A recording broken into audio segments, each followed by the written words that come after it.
personalize it against Jews.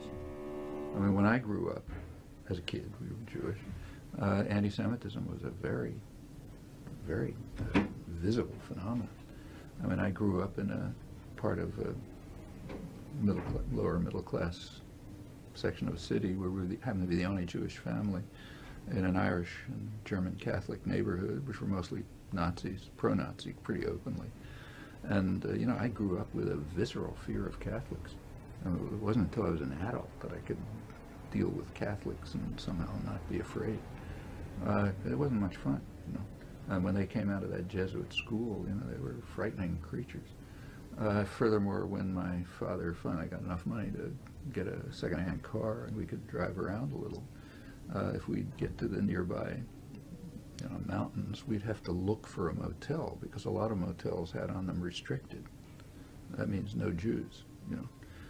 When I got to Harvard in 1950, the anti-Semitism was so thick you could cut it with a knife. In fact, one of the reasons MIT here is a great university is because a lot of first-rate people like Paul Samuelson and Norbert Wiener didn't get jobs at Harvard because they were Jewish.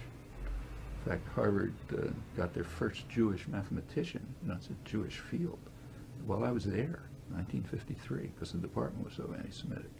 I mean, this all changed in the 50s, but up until that time, anti-Semitism was perfectly overt and very real.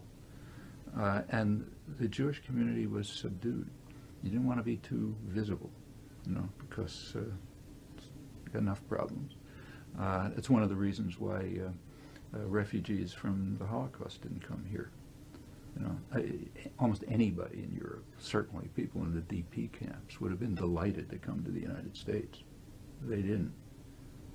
Refugees from the people who were dying in the DP camps after, after the Germans were defeated. They were still there, and it wasn't very nice. In fact, it hadn't changed much, except that the crematoria weren't going.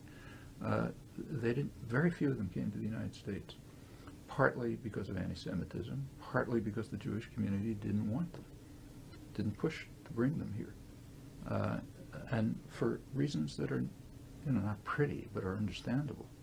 And we've got enough problems. The anti-Semitism is no longer a legitimate form of racism.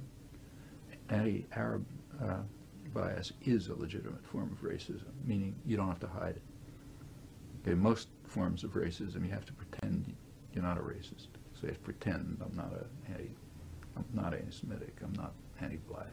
You may be, but you don't advertise it. Anti-Arab racism, you're allowed to advertise. Now, this is way before September 11th. And the community, you see it in films and books and attitudes. It's just not even hidden, you know. I mean, nobody will come out and say, I'm an anti-Arab racist, but it's in, it's everywhere. And every Muslim or Arab in the country knows it.